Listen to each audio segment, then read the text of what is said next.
Welcome to the podcast, Amazing Tales About History, and I'm your host, Mike Allen. So who was the first one to fly? Orville and Wilbur Wright, the Wright Brothers? Right? Well, there are some who say that those honors really belong to a Bridgeport, Connecticut man, Gustave Whitehead. Now, the Wrights flew in 1903. Whitehead supposedly flew in 1901, a full 2 years ahead of that. However, the Air and Space Museum in Washington, D.C. maintains that the Wright brothers were first. Well, our guest today has studied this story, and he's going to share all of the ins and outs of the controversy surrounding it. Eric Wolfgang has been on Amazing Tales before. He's a very talented freelance journalist whose publishing credits include Connecticut Magazine, the New York Times, the Smithsonian Magazine, and many others. He's also an adjunct professor at WestConn's Master of Fine Arts program for professional writing. Eric's going to be along in just a moment. This week's trivia question: the theme park was known as the Disneyland of the East, and it was even designed by the same man who designed the original Disneyland. Which park was it? Stay tuned after the main program for the answer. You'll have the topic for next week's show.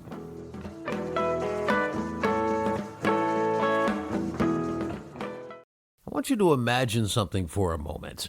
Think about being in your backyard, building a contraption that you would hope would fly. And then imagine the satisfaction of actually getting it up off the ground and staying airborne for maybe half a minute or longer. Now, imagine being the very first person in history to ever do that. Well, so you might say this is an episode about Orville and Wilbur Wright, who flew their homemade plane in Kitty Hawk, North Carolina in 1903 and have a photograph to prove it. Well, we'll be talking about them a lot today, but the real focus is on a German immigrant from Bridgeport, Connecticut, Gustave Whitehead. Now, there are a large number of people, including the General Assembly of the State of Connecticut in Hartford, who say he beat the Wright brothers by 2 years. They say that he flew his contraption in 1901 in a field in Fairfield, not far from Long Island Sound. So why all the fuss? Shouldn't we just hand the crown over to Gustave and go on with our lives? Well, it's not that simple, and in fact, it gets pretty complicated. There are skeptics who say it didn't happen, or at least it didn't happen the way it was supposed to have happened, based on a newspaper article and a small group of supposed eyewitnesses. The story now is nearly 125 years old, but as you'll hear, the controversy is far from settled. With us today to go through the background is Eric Wolfgang. He's a freelance journalist who's written for Connecticut Magazine, the New York Times, and importantly for today's episode, Smithsonian Magazine. So, Eric, I would have to say that anybody coming up through school learns about the Wright brothers. First people to fly, Kitty Hawk, North Carolina. It kind of rolls off your tongue. You learn that as a kid. But let's just assume for the sake of this question that Gustave Whitehead beat the Wright brothers and was the first to fly. We don't know a heck of a lot about him. Now, you do because you've done the research. I just, he was a German immigrant that somehow ended up in Bridgeport and loved all these things about flying back in the 1800s. Tell us what we don't know about Gustave Whitehead's background.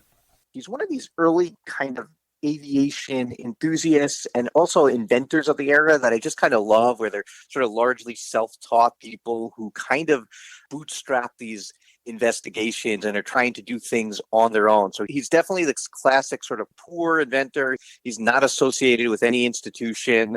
Very little is known about his research and about what he may or may not have accomplished. When you look at the old movies, I guess you would call them movies, of, the first real attempts to fly, and you see wings flapping like birds and, these things falling off cliffs and whatnot. I think he may have built one of these, right? Something called the ornithopter. What can you tell me about that? Yeah, so he definitely built this contraption that, looks exactly, like something out of those old movies. I think as a kid, I watched Those Magnificent Men and their flying machines. And in the beginning, you see, just all these attempts at flight that do not work. And you're like, wow, someone got on that thing. And Gustave Whitehead's airplane or plane, if you could call it that, definitely had that appearance. Kind of like a canoe with sort of wings on it. a sailboat that was a small kind of rickety sailboat that was, designed to fly. And he said he based the design on a bird or a bat. And you could really kind of see that. You could see its sort of bird-like appearance, and it's this kind of early primordial kind of attempt at flight. And when you stop and think about it, it makes sense. You're looking at birds flying, so you figure you've got to repeat that. And that's, I think, what a lot of the early folks did. Now, finally, in the very, very early part of 1900s, like 1901, it's the summer, it's August 14th, and he's built this contraption called the number 21 Condor.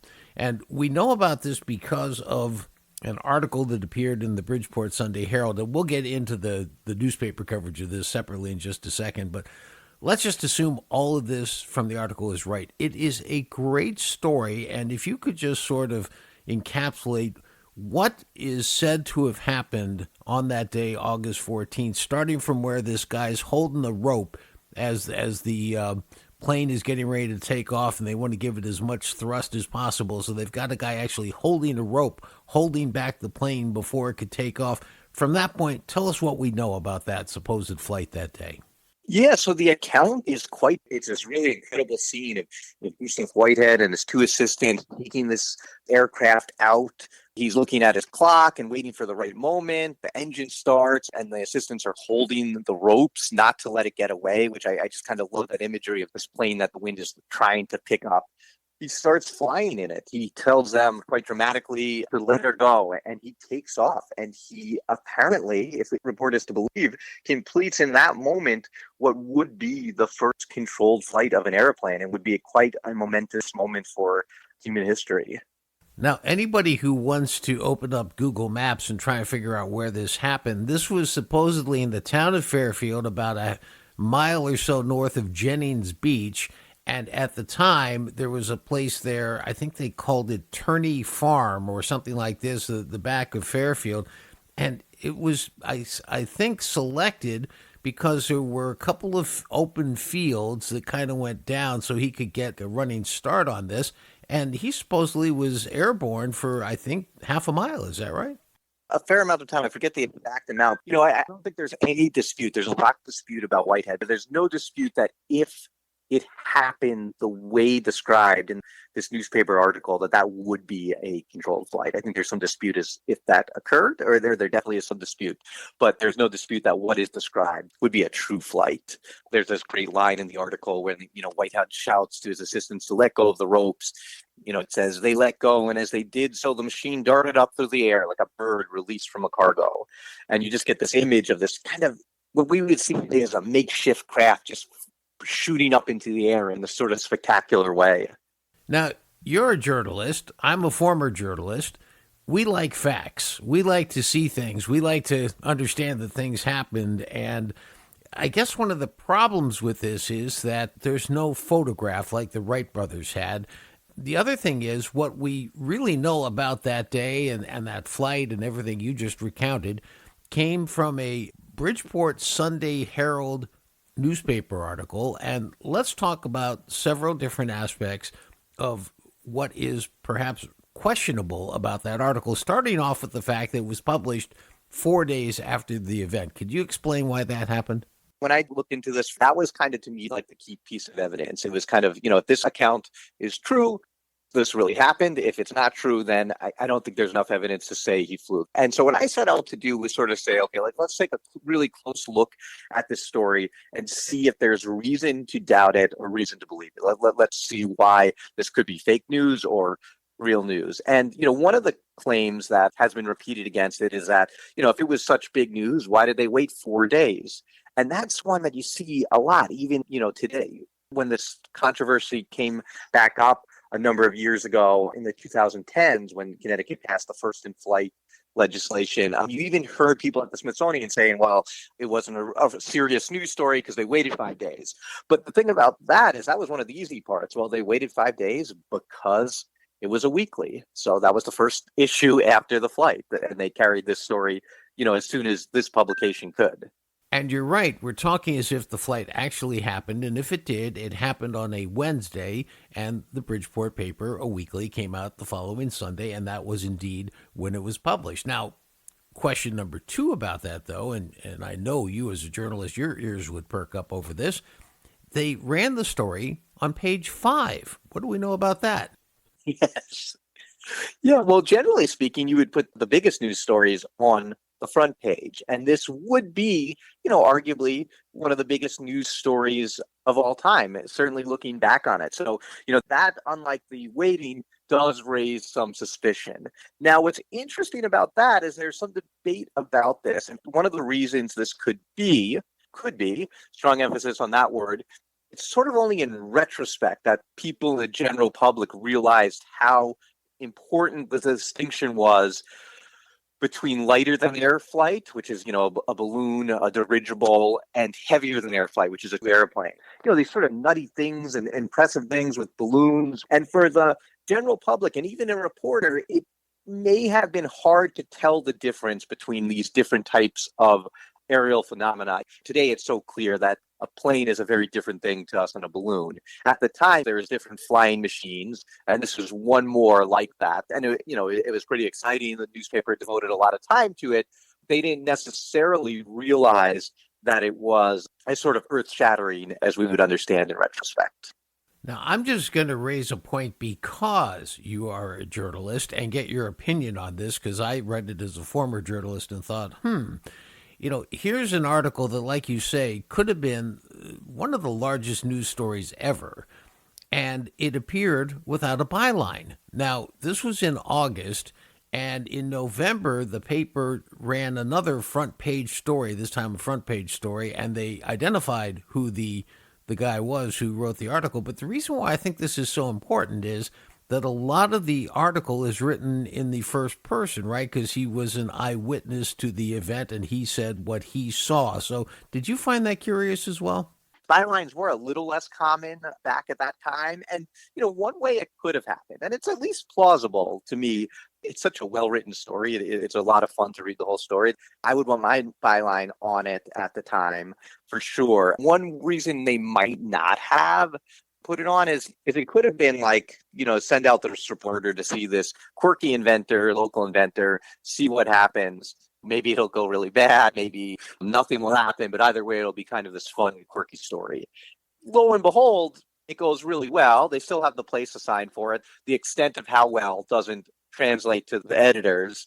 But what does happen is, as the weeks go on, more newspapers cover it. Like you said, they run information about Whitehead. They refer to the story. They don't recant it. They don't say, you know what, our reporter misunderstood what they saw, or we sent out a cub reporter, or they don't say like, our bad, we misreported the facts. They say this happened, and we're starting to realize, they don't actually say this, but it's implied that we're starting to realize it was a bigger deal than even we thought. And without, just focusing too heavily on the Bridgeport Sunday Herald and saying, all good, all bad, or whatever, other newspapers that came down and interviewed Gustave Whitehead included the New York Sun, the Boston Globe, the Washington Times, and the Boston Journal. And he gave interviews to all of them, and none of them said he was a quack. So that's interesting, too. So now, with all this as background, we now forward to I guess you would call him the referee in this debate, the Smithsonian Air and Space Museum. And, the Smithsonians have made a very, strong statement that the Wright brothers were the first to fly. And this comes in two parts, and let's take these separately. First is, what is the sort of reason for doubting that Gustave Whitehead did this? One of the things that they say that I think that it's troubling is that this section of the paper on the page 5 of the Bridgeport Sunday Herald tended to feature sort of quirky, outlandish stories that may or may not be true, sort of almost kind of tabloid style stories. There was a story about the Winstead Wildman. There was a story about a thief or something in the weeks before and after. And so that kind of, didn't look great. This story was different. It had an eyewitness account. There are reasons that you could point to that are different, but there's certainly reasons to say that there's something different about this section than some of the other stories in the paper. And I think you can make that argument. I think that's a fair argument to make. Also, even after I wrote the story, as I sort of learned more about aviation history and follow-up work, I think there's something interesting about the way in which, the Wright brothers kind of inarguably, they were the ones that created the path towards modern aviation and modern aircraft. Gustave Whitehead's role in history, well, I think it's significant and deserves to be looked at if indeed he flew. And even if he didn't, because he was a person who was getting news and spreading information and conducting these different experiments, deserves a place in history. He wasn't the one that perfected flight. Even if he did it, he didn't perfect it. And I think that's something that the Wright brothers can lay claim to, and the historic record is pretty clear on. One of the other things that, and I think I read this in your article, or I've read it somewhere, that years later in the 1930s, there was a journalist named Stella Randolph who did an investigation into Whitehead, and as part of her book on her research findings, she actually got affidavits from people who said, hey, I saw him fly, blah, blah, blah. But the Smithsonian, if I understand it correctly, says there have been some discrepancies, maybe minor, in what these eyewitnesses saw. What can you tell us about this? No one doubts that he got flights off the ground, that he, might have gotten into the air a little bit. If you were 5 years old or 8 years old and saw a plane go up in the air 20 years later, it's conceivable that you could remember that being a lot higher than it was, or taking turns in a different way. So there's, eyewitness testimony years later can always be somewhat suspect. You could always call into question, memory isn't perfect. There was also some question about one of the assistants that was there claimed it never happened. He had a signed affidavit and said that the story was made up. He wasn't there. And that's something that the camp that's, sort of the Wright camp points to. What's sort of interesting about that, though, is they sort of are being very selective in the testimony they take, because the other assistant who was there said it did happen, as well as many other people interviewed by that journalist said it did happen. This assistant also said he was mad at Gustave Whitehead because Whitehead owed him money and never paid him. There's another part to the Smithsonian story, and I'd just like you to sort of button this up because, again, when you first hear about this, you go, aha, there's the smoking gun. And this is this guy, Bill O'Dwyer from Fairfield. He was a historian, a former Air Force pilot, and I guess he was asked by the Connecticut Aeronautical Historical Society to look into the whole Gustave Whitehead thing, and he assembled some facts, and at first I guess he was pretty skeptical. Then he got convinced. He went to the Smithsonian. They said no way. And then he found out about the agreement. And tell us about this agreement between the Smithsonian and Orville and Wilbur Wright's estate, and why that at first smells pretty funny, but maybe is not as bad as it seems. In 1948, in exchange for being able to display the Wright Flyer, the Smithsonian made an agreement that they would recognize the Wright brothers as first in flight, or forfeit the Wright Flyer, that they would uphold that and not accept any claims to the contrary. In addition to Whitehead, there are other claims of flights that predate the Wright brothers. Now, hadn't they been working with a guy who was trying to undo the Wright brothers and said there was another thing called the Aerodrome by Langley that would have been capable of flight, and the Smithsonian sided with them? Yes, and Samuel Langley worked at the Smithsonian. He had built this aircraft. After his death, friends of his put it together based on his plans and attempted to fly it, and were able to do so at least semi-successfully. And they then made the claim that this plane predated the Wright brothers and was capable of flight. It is a very contentious claim. They made the duplicate many years later, and it's unclear if the materials would have been the same or available. I mean, it also is kind of after the fact. So that was something the Wright brothers and the Smithsonian had been arguing about for a while. This can be seen as sort of the terms between the Wright brothers and the Smithsonian to say, okay, we're not going to be pursuing that claim anymore. So basically, the Smithsonian said, let us show your plane off, and we will say that you were first in flight. And so this guy from Fairfield finds this out. It looks horrible, but when you dig down into the background, you understand why they did that. And that really doesn't have to do so much with Gustave Whitehead and whether or not he flew. But there is something, and I want to wrap this up on this point, which was, I guess, in 2013, a very respected aviation publication, Jane's All the World's Aircraft. Anybody who knows about aviation knows the name Jane's. And so this is something they wrote an editorial back in 2013. And they asserted in that editorial that Whitehead had beaten the Wright brothers. And this led to Connecticut passing a resolution recognizing Connecticut as first in flight, which, of course, North Carolina and Ohio, the home of the Wright brothers, disputed. So is this ever going to end? It's funny, and there is continued debate. It's really hard to prove one way or another. I will say that serious aviation historians often get kind of frustrated with the Whitehead thing. They feel that it's overblown and takes up too much oxygen in the conversation. But I think for the reasons we talked about, it's definitely not outside the realm of possibility. I disagree with the Whitehead proponents that it's a clear cut case, and anyone who disagrees is in the pocket of the Smithsonian that has this agreement. It must be something kind of conspiratorial going on. I disagree with that, but I do think that there's an argument to be made that the evidence sort of suggests that this is at least plausible. I would say that.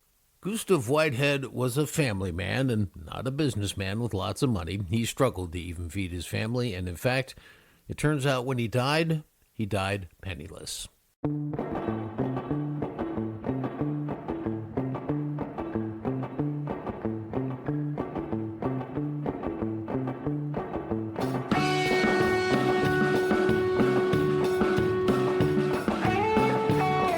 Well, that wraps up this episode of Amazing Tales About History. Well, don't expect this controversy to fade away anytime soon. When the Connecticut legislature declared the state first in flight, the legislatures of North Carolina, where the Wright brothers flew their plane, and Ohio, which was the Wright brothers' home base of operations, immediately signaled their opposition. I want to thank our guest for today's program, freelance journalist and WestConn adjunct professor Eric Aufgang, who's been published in Connecticut Magazine, the New York Times, and Smithsonian Magazine. And he teaches at WestConn's Masters of Fine Arts program for professional writing. The answer to this week's trivia question, the question was, this theme park was known as the Disneyland of the East, and it was even designed by the same man who designed the original Disneyland. Which park was it? The answer, Freedomland in the Bronx, an incredible theme park that was only open from 1960 to 1964 and is now the location for Co-op City. Next week on Amazing Tales, what's even more incredible than the park itself is the unbelievable backstory behind its demise. We're going to have the story for you with the foremost living expert on the former Freedomland Park. Amazing Tales About History is a production of True North Associates, LLC. This is Mike Allen. Be safe and stay healthy.